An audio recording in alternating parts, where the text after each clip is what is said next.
Alors Sandy, bonjour. Bonjour. Merci d'avoir accepté cette interview pour ABL Prestations et Animation. Plaisir.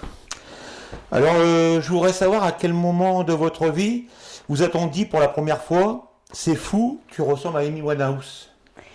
Je pense que ça a démarré en 2010-2011. Dans la rue, on m'arrêtait pour me dire que je ressemblais à Amy Winehouse. Donc plusieurs fois dans la rue, à la plage, les cheveux mouillés, maquillés, pas maquillés, enfin maquillés succinctement, mais ou pas maquillés, les cheveux mouillés à la plage en maillot. Tout le temps, tout le temps, tout le temps. En caisse d'un magasin. Et comment tu as réagi au début quand on t'a dit ça? Ben, j'étais surprise parce que moi, quand on se regarde dans un miroir, on se voit soi. On ne voit jamais quelqu'un d'autre, même si on y ressemble. Donc au début, je me suis dit, Amy Winehouse. En fait, c'est vrai que j'avoue que la première fois, je me suis dit, mince, c'est une fille qui est un peu dans les méfaits de l'alcool et de la drogue. Mais bon, après c'était amusant. Après, et je tu dis, étais oui, déjà fan de Amy Winehouse? Non, j'ai jamais été fan de quelqu'un en particulier. Mais j'aimais bien. Non, mais j'aimais bien ses chansons, bien sûr. Ouais. J'aimais bien ses chansons. Mais je ne voyais pas que je lui ressemblais du tout. Aucun. Alors, combien de temps de préparation au niveau maquillage, coiffure, stylisme faut-il pour devenir Amy? De moins en moins longtemps. Au début, je mettais plus longtemps que ça. Mais bon, là, douche au tatouage compris, fleurs dans les cheveux, c'est quoi? C'est 1h30 pour être à l'aise. Et quel est l'élément le plus difficile à reproduire? Le fameux chignon, ouais, l'eyeliner ou les tatouages? Écoute, aucun des trois, parce que tu vois, si j'ai une mèche qui va pas, c'est pas grave. Amy Winehouse, elle n'était pas apprêtée avec les cheveux plaqués. Et l'eyeliner, je le fais, mais je veux dire, il est peut-être pas droit comme elle, en fait. Mais ça va, après, depuis, j'ai l'habitude. Mais bon, ça va, il y a quand même la ressemblance, c'est bien. Oui, c'est vrai qu'au départ, sans maquillage, c'est comme ça qu'on m'a remarqué, en fait. Sans maquillage, donc oui. Alors, Amy Winehouse avec une posture, une démarche et surtout une voix de contralto, de soul absolument unique. Comment avez-vous travaillé comment ces trucs de langage et la voix, tout ça, vous l'avez travaillé? Oui, bien évidemment, puisque quand j'ai été élue sosie de Amy Winehouse, je ne chantais pas du tout. Donc il a fallu que j'apprenne. J'ai pris des cours de chant, ce qui n'a pas été facile.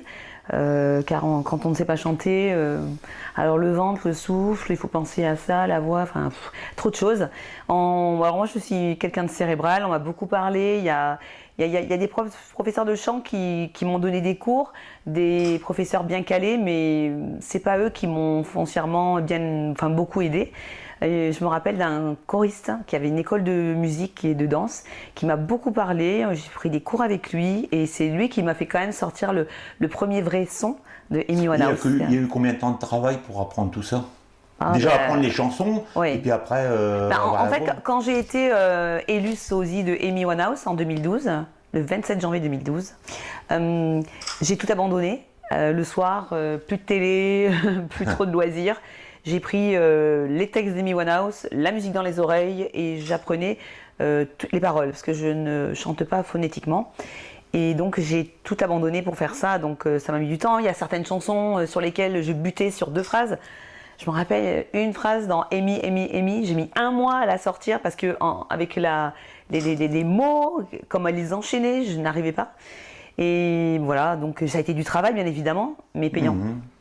Et quand tu as été à l'émission de Chavannes, tu pensais gagner le concours? Non, pas du tout. Il y a eu comme des talents là-bas. Ah oui, il y avait des ressemblances. Moi, quand je suis arrivée avec ma valise, je me rappelle avoir vu Pavarotti. Et j'ai même dit, il va gagner, c'est pas possible. Après, j'ai vu, je sais pas moi, le sosie de Georges Clooney, il y en avait plein d'autres, de Céline Dion, etc. Mais j'étais dans un jeu pour moi. Et bon, je n'allais pas gagner le jeu, j'étais venue par hasard et pour m'amuser. Mais je pensais pas gagner du tout. Et tout compte fait, c'est bien, ça a rapporté quelque chose. Ça a peut-être ramené des contrats derrière, tout ça. Oui, mais c'est pas ça le principal en fait. Avant de gagner Amy Winehouse, j'ai toujours adoré le théâtre, j'ai toujours adoré la scène. Et je faisais du théâtre associatif. Et mon plaisir, c'est d'être sur scène, de faire rire, le café-théâtre, j'adore ça. Et en fait, quand après j'ai réalisé que ce jeu m'a emmené sur un chemin professionnel, mais j'étais aux anges en fait. Au début, ça n'a pas dû être évident de chanter devant, je sais pas, Alors 500 personnes ou un truc comme ça. au début, comme je te l'expliquais, en fait, je chantais en playback puisque je ne savais pas chanter. Et en fait, lors d'une prestation, vraiment dans un coin perdu, dans une campagne, il y avait des personnalités comme Vincent McDoom, d'autres. Et j'ai fait ma petite prestation en playback. Et quand je suis rentrée chez moi, j'ai reçu un message d'un producteur qui avait accompagné Vincent McDoom, mais que je ne connaissais pas, qui m'a dit « Bravo pour votre prestation, vous m'avez fait penser à Marion Cotillard dans La Môme ». Ah oui. Waouh. Je le nomme, je peux le nommer, c'est Michel Noader avec son 06, etc. Et après, il m'a contacté pour me dire qu'il avait un projet avec Amy Winehouse, justement, en hologramme, etc. Projet qu'on a travaillé. Donc, il a fallu là que j'apprenne à chanter. C'est là que les premiers cours ont été pris. Et au bout de quelques mois, le sosie en France, c'est un peu péjoratif. Donc, le projet n'a pas abouti à 100%. Donc, il a été abandonné, mais moi, je n'ai pas abandonné. Ma devise, c'est never give up dans la vie. C'est ne jamais abandonner. Donc, j'ai continué mes cours de chant et après, j'ai été sur scène avec des chansons. Bah, j'ai pris et d'un coup, quelques années après, quand même, je réalise que j'ai eu du courage parce que ma passion, c'était le théâtre où j'étais bien à l'aise. Et là, je vais dans un domaine où j'étais pas à l'aise. En plus, vous cumulez de travail de ce coup-là. Vous travaillez en projet. Donc, ça n'a pas dû être évident. Non, du tout. Avec une vie de famille, non, pas évident. Non, en plus, vie de famille, c'est pas... Mais ça apporte tellement de joie, de bonheur, de satisfaction, de rencontres, de nouveautés. Moi, j'aime voir, entendre, découvrir. C'est formidable de côtoyer, en plus, ce monde-là, au niveau professionnel. Même si je me protège de ce niveau dans ce monde professionnel, je reste la même. Mais c'était fantastique pour moi. Bah, c'est bien. Alors, quelle est la réaction la plus folle ou la plus touchante d'un fan face à vous? Est-ce qu'il arrive que les gens oublient le temps, d'un instant que vous êtes un sosie? Alors, c'est marrant parce que c'est vrai qu'il y a une situation qui me reste à jamais dans... J'étais à Euro Disney, je faisais une prestation et à la fin, il y a des Anglais qui sont venus et il y en a 2 qui pleuraient devant moi. Ah oui. Avec des gestes style je peux te toucher en fait. Et ils pleuraient, donc moi ça m'a émue et je n'osais plus rien dire parce que je voulais pas leur faire casser leurs rêves. Bah oui. Mais je ne savais pas quoi dire en fait et je voulais bien qu'ils comprennent que je n'étais pas Amy. Et pour en revenir à la deuxième question, en fait, je n'ai pas de problème d'identité. Je me lève le matin, je suis Sandy, je vis, je suis Sandy. Et je n'ai pas de problème. Je pense qu'en un quart de seconde, je peux être Amy Winehouse et Sandy après. Oui, il faut rester soi-même en fin de compte. Ah oui. Ah ben, je l'incarne, mais je ne suis pas Amy Winehouse. Je ne me prends pas pour Amy Winehouse en fait. Chacun a son identité. Moi, il n'y a que sur scène, en fin de compte, tu te retrouves Amy Winehouse parce que tu n'as pas le choix. Ouais, voilà, c'est ça. Et puis c'est un plaisir de le faire. Bah voilà. Mais en aucun cas, de toute façon, je ne lui arrive pas à sa cheville. Et en aucun cas, je prendrai la place de quelqu'un d'autre dans la vie. C'est beau de faire rêver le public aussi, parce qu'il y a quand même des fans, des fans qui se déplacent pour venir te voir. Oui. Et puis j'ai beaucoup de retours. Et quand on fait du spectacle, en fait, on est là pour faire rêver les gens, on est là pour faire oublier le quotidien des gens. Et moi, je suis contente d'amener, si je peux, une heure de déconnexion du quotidien avec les soucis, etc. Et en plus de faire côtoyer la chanteuse, en fait. Amy Winehouse a eu une vie intense, mais marquée de grandes fêlures. Est-ce difficile psychologiquement d'incarner une artiste dont l'image est si intimement liée à la mélancolie et à ses combats personnels ? Non, parce que je vais dire un petit détail de ma vie. Moi, j'ai vécu des galères et comme je fais du théâtre, il est évident que je peux puiser dans ma malle aux souvenirs, comme dirait mon professeur de théâtre.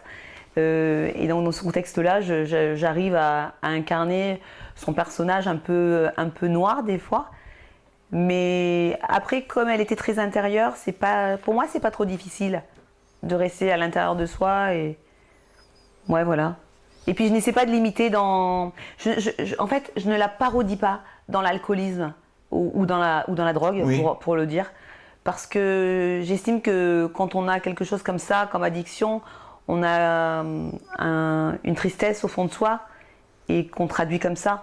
Et moi, j'ai aussi mes démons que j'exorcise autrement. Mais tout le monde en a et quelque part, ben, je condamne pas ces Non, en plus, c'était personnes-là. quand même une grande artiste. Ah ben oui. Ouais. Et Dieu sait que les grands artistes, souvent, ont des addictions qui leur permettent Bah, voilà. d'être Ouais. dans leur... C'est la notoriété, enfin, qui a fait mal tourner la chose. Ah, je sais pas, c'est aussi l'amour dans le cas de Oui. Amy Winehouse.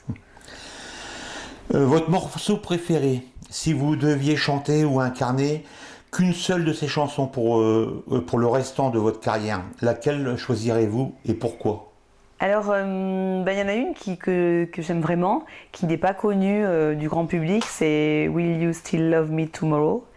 C'est une chanson qui parle d'amour, bien évidemment, mais qui dit est-ce que tu m'aimeras demain? Et je n'en suis pas sûre, etc. Et c'est la vie de Amy Winehouse, c'est ça. Et c'est la vie de beaucoup. On est beaucoup dans cette attente d'amour, que ce soit dans la famille ou avec un compagnon ou une compagne. Et c'est ce qui fait, c'est ce qui nourrit le monde, l'amour, en fait. Et voilà. Donc c'est une chanson très touchante. Pour les prochains projets ou spectacles où on peut venir te voir, là. Il y a J'ai vu beaucoup que tu allais en de- Belgique, que tu te Ouais. déplaces un peu tout partout, en fin de compte. Oui, voilà. Je suis avec des musiciens dans un mois à Fayence, dans le Var.